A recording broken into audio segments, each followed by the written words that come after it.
Today's world is one of great uncertainty. Everyone is shouting at one another, and it seems like the world is poised to implode. Everything is in a state of change, and no one is sure if that change will be for the better. But today's circumstances of uncertainty are not unique in the annals of history. Jigoro Kano endured such tribulations in his own life. This is how he found peace, and not only endured change, but founded a martial arts that endured long after his passing. Jigoro Kano was born in 1860 in Japan, at a time when Japan would undergo immense change. At the time of his birth, Japan had just ended nearly 2 centuries of self-imposed isolation and was on the cusp of modernization. This modernization of Japan was known as the Meiji Restoration, and this cultural revolution would play a backdrop to Jigoro Kano's life. Jigoro Kano had always been a quiet and small child, and because of this he was often bullied during his adolescence. He was once dragged out of class and beaten in the school courtyard by his classmates. Jigoro's family largely ignored the abuse, and so Jigoro turned to a friend for advice, to which his friend recommended jujutsu. Jujutsu's focus was on throwing combatants to the ground and was primarily used by samurai who found themselves in unarmed combat.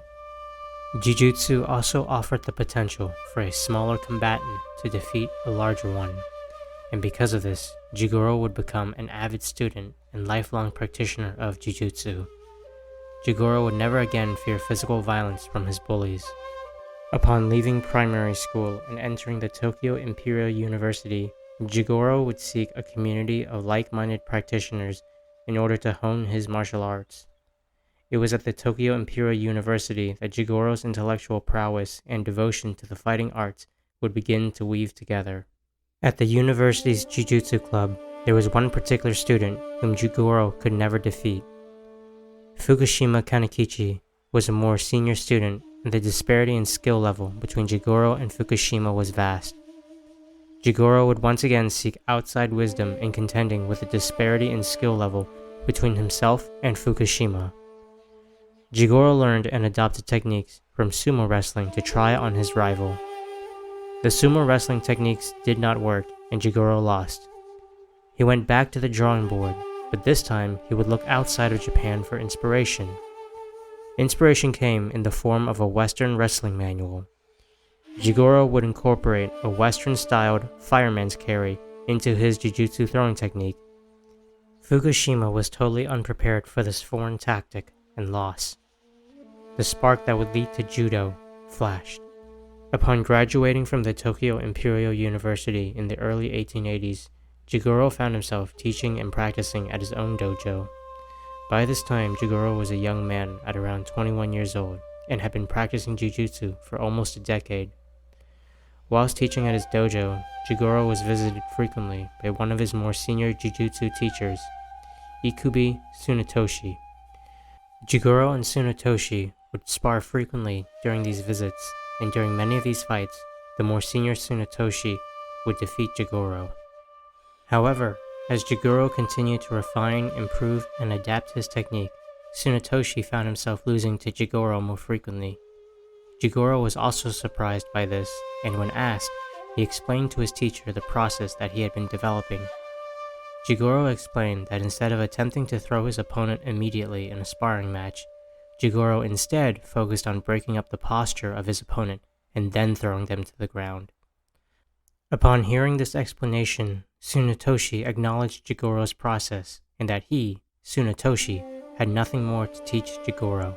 This objectivity in the face of stagnant tradition, the creativity to adapt in the face of change, and the humility to always learn are the qualities that Jigoro exuded. The student is now the master. Jigoro would continue to flesh out his own style of self-defense from the roots of jujutsu. Jigoro continued to hone his craft over a lifetime and would take on many students who would themselves adapt what they were taught. This art style had a name, and that name is Judo. Jigoro Kano was a man who faced many obstacles in life, but used creativity and humility in order to navigate those challenges. Imagine if instead of adapting and bending with change, Jigoro instead remained dogmatic and rigid in the face of adversity. Imagine if Jigoro took a hard line against the foreign cultures coming into Japan and could only see things from his perspective. Judo would likely never have existed were this the case. Jigoro Kano took jujutsu and adapted foreign practices and alternate perspectives into it and created something unique. What started off as a means to defend himself against much larger opponents became something much more impactful. By twisting and bending with the times whilst maintaining a strong foundation of values, Jigoro created Judo. Thus the name Judo has special significance. Ju means flexible, and Do means the way. Hence Judo means the flexible way. In our own lives, we will face challenges, and more often than not, we will fail to overcome these challenges and experience shame and disappointment. But remember that life is not about destinations or goals. Judo, life is about the flexible way, and those who walk the way must be flexible enough to bend with it at times while standing firm on their values. Now you may never become a practitioner of martial arts or judo, but the lessons of Jigoro Kano remains. Be open to learning from everywhere. Be flexible in your methods to achieve success, and remain humble and flexible to life's lessons. Thank you for watching to the end. If this video provided some value to you, please like, comment, and subscribe. And until next time.